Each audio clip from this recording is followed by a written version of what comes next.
Thank you. May I now request Dr. Mahesh Gupta to give his welcome remarks.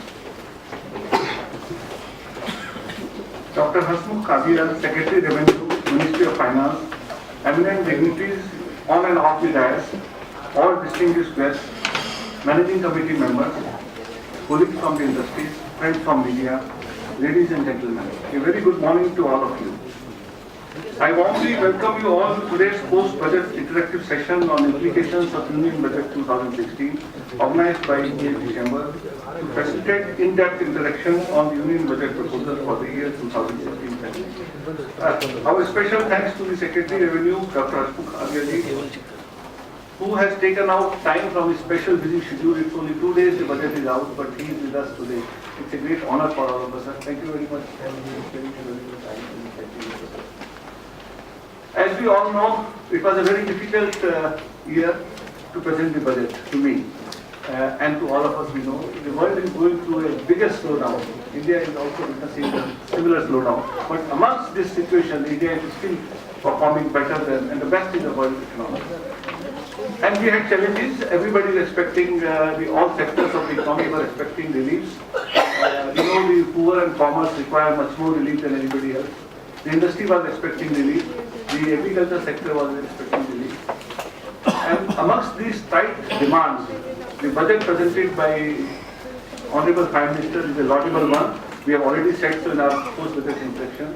It's a proactive budget which is going to increase demand for the industries. Many people say there's nothing for industry, but to my mind it's great value for industry.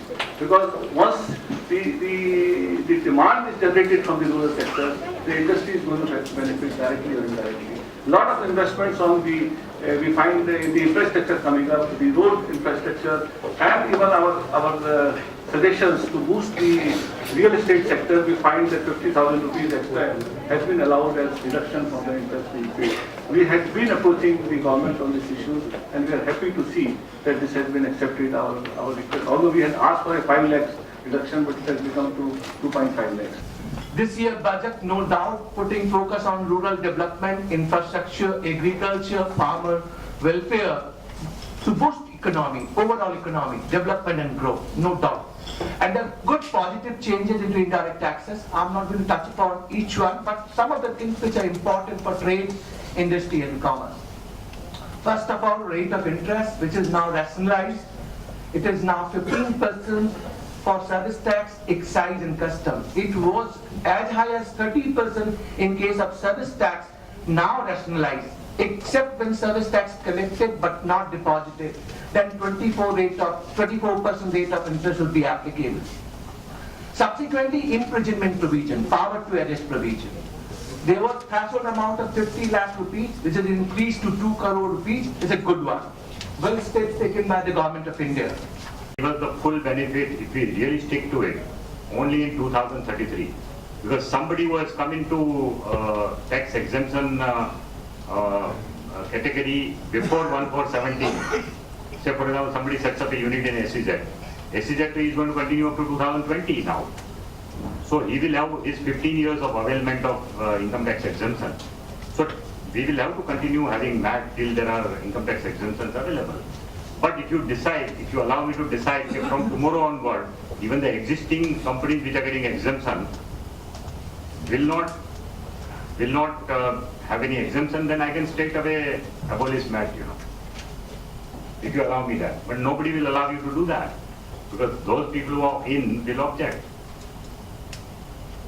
Talking of Ishwar Committee recommendation, Mr. Anil Chopra mentioned about it.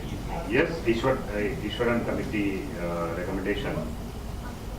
We have accepted 17 out of 27 demands made by them already. 17 points are already, and they themselves have acknowledged. GAR, yes, we wanted to let you know, and we reiterated it that GAR is definitely going to come. I accept the suggestion that we should immediately put rules, and my colleagues are here, Rani and Anandrajan. We will put the rules in public domain as early as possible. Once again, if the rules are already made, and we can again start discussion on it. We can improve it further if there is a need. We can give guidance to foreign investors. But let me tell you this: the domestic companies should not be scared of GAR at all. really. And we should allow GAR to come.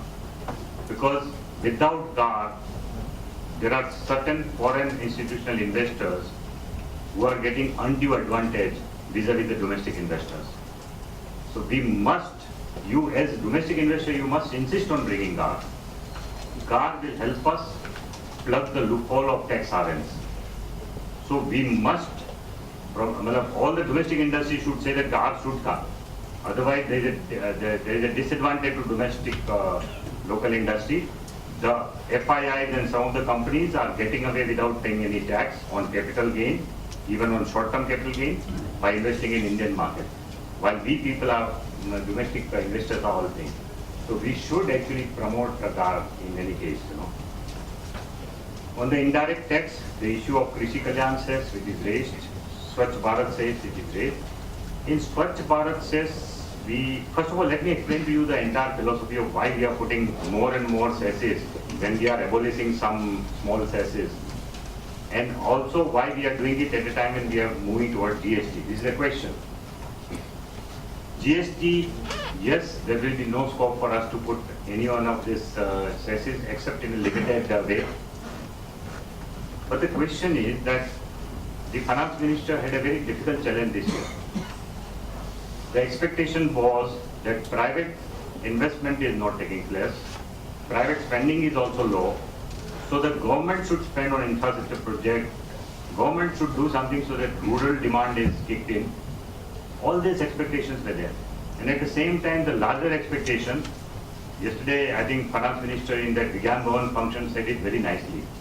He said we were expected to perform a miracle of protecting the domestic industry when global situation is not good, not raising a single pie of tax,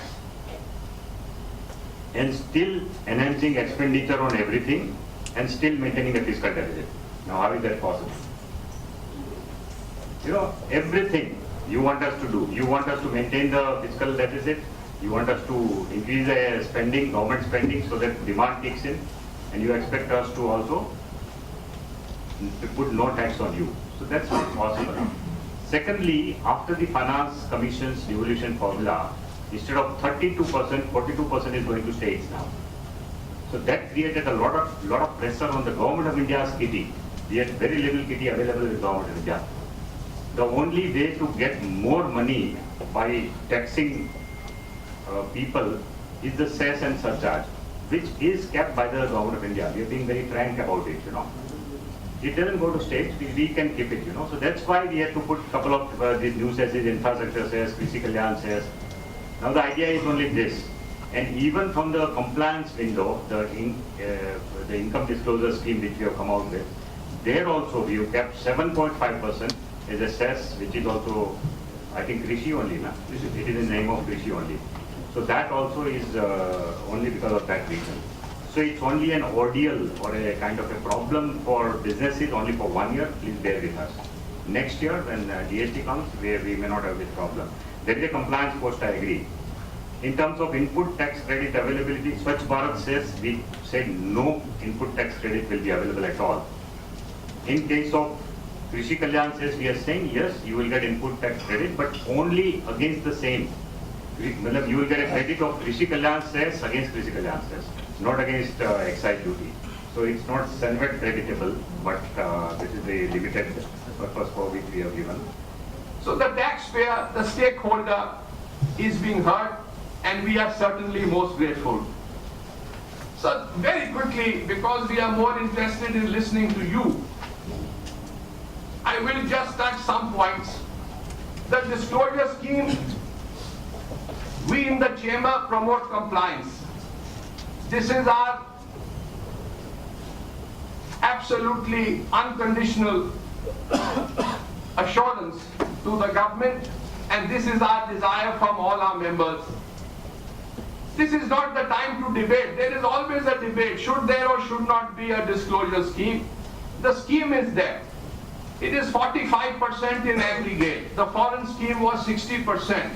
If somebody has erred, we at least would advocate compliance. Do come clean, take this opportunity, or else there are other aspects to follow, and we all understand the same.